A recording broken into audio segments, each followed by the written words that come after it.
pengobatan medikamentosa merupakan pengobatan pokok dalam rehabilitasi ODGJ.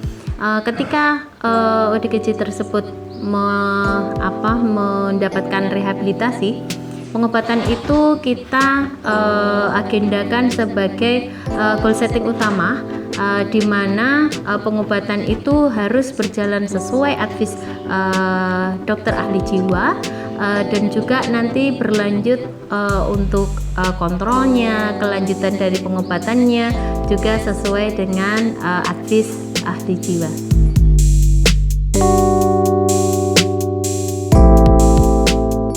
Selamat pagi semuanya. Ayo, selamat pagi.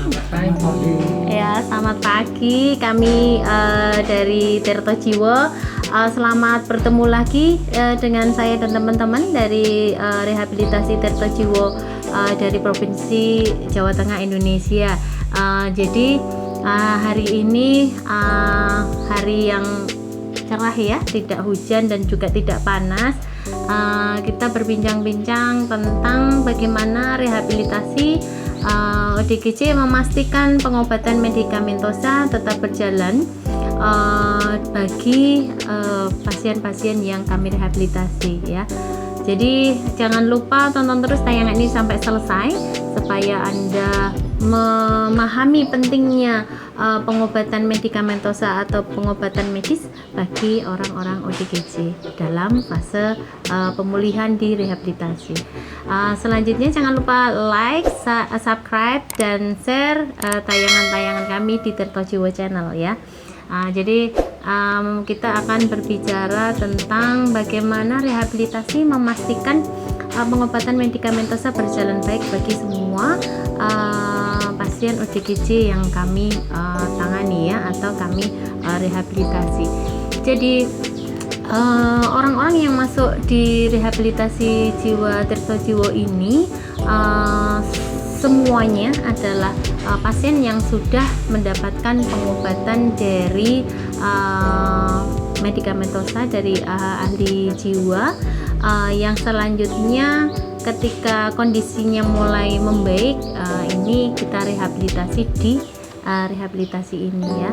Jadi di sini kita berbicara bahwa terapi medis merupakan terapi yang utama di rehabilitasi ini, sehingga kami memastikan bahwa setiap pasien obat-obat yang diberikan itu masuk sesuai dosisnya, sesuai waktunya, dan akan kontrol kembali ketika obat advis dokter menjadwalkan bahwa mereka kontrol ya. Jadi di rehabilitasi ini obat-obat dikelola oleh perawat dan diberikan kepada pasien sesuai waktu-waktunya ya. Jadi kami pisahkan per pasien sehingga meminimalkan, atau target kita adalah zero trouble di pemberian obat ya, karena obat ini harus benar-benar sesuai dan tidak boleh tertukar ya. Jadi di sini kita pastikan bahwa setiap pasien mendapatkan obatnya masing-masing sesuai dosisnya dan sesuai waktunya.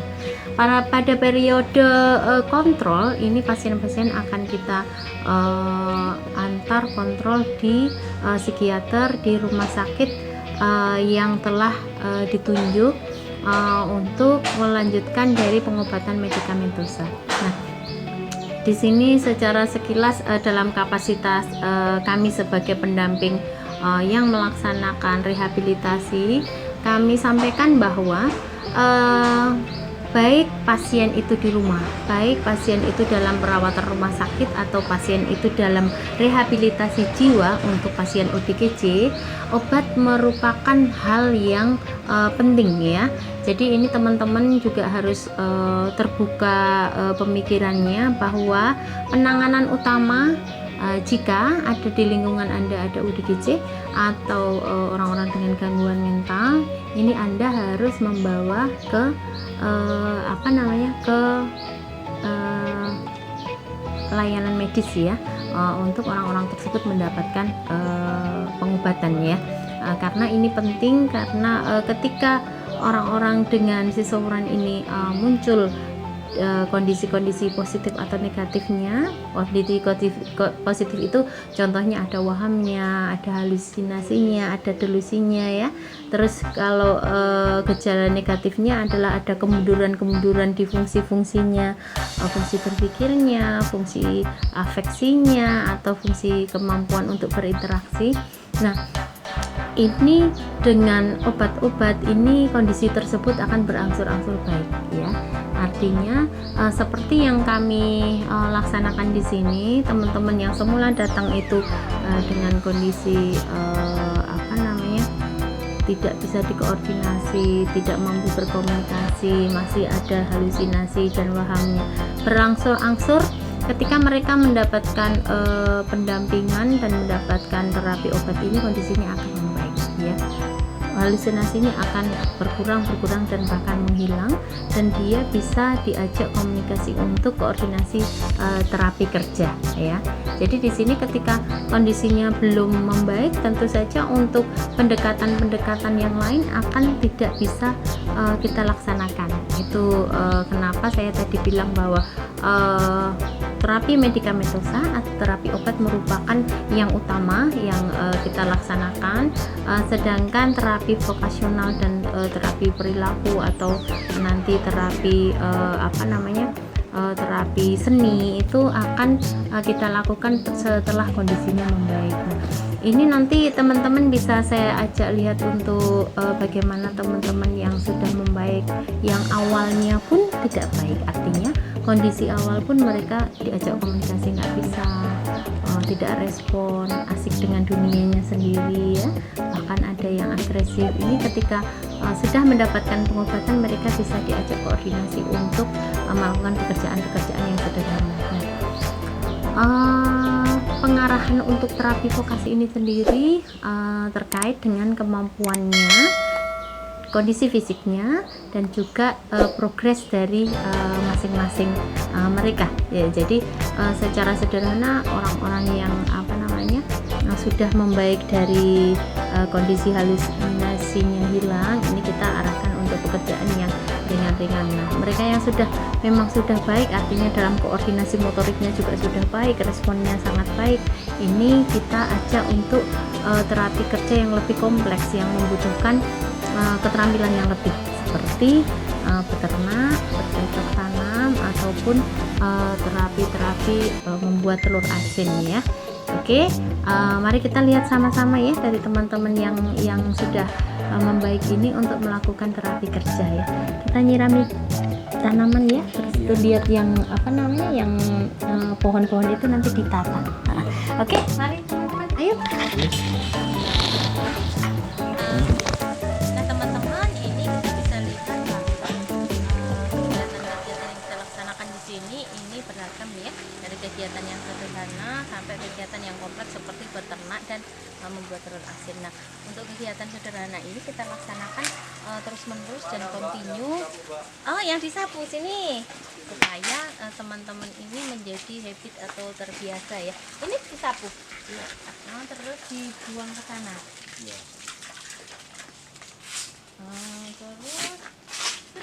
Terus sana Mas Yuka ke sana. Muter dulu ya, ini diambil dari sini. Itu disirami semua ya. Ditarik selangnya. Disirami semua supaya nanti bisa dicabut ininya, bisa dicabut rumputnya ya. Kenapa rumput harus dicabuti? Biar bersih, biar yang ditanam yang utama itu subur, supaya makanannya tidak dimakan oleh rumput toh.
Jadi di sini progres baik yang kita capai dari masing-masing pasien ini tidak lepas dari pengobatan medikamentosa ya.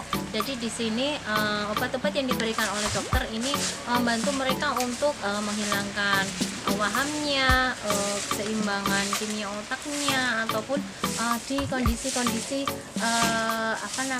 suasana perasaannya ya. Jadi di sini kondisi membaik ini kita upayakan untuk selalu membaik, walaupun terkadang ada fase-fase akut yang muncul kembali yang membuat kita perlu untuk bersama-sama dengan psikiater untuk merancang pendekatan yang berbeda ya. Tapi di sini kondisi membaik ini terus kita upayakan dengan selalu kontrol kepada dokter ahli jiwa dan juga pendekatan-pendekatan untuk terapi perilaku maupun terapi kerja. Oke, begitu teman-teman, tayangan-tayangan ini sudah mendapatkan izin dari keluarga, di mana manfaat yang besar dari tayangan-tayangan ini diharapkan bisa membuka kita terhadap pemikiran yang positif terhadap upaya-upaya kesehatan mental dan membentuk kesadaran untuk semua pihak mendukung upaya-upaya kesehatan mental tersebut ya. Jadi teman-teman dalam kondisi ODGJ ini mereka juga memiliki hak untuk mendapatkan rehabilitasi, mendapatkan perhatian, pendampingan, dan juga mendapatkan hak untuk kembali kepada keluarga dan masyarakat.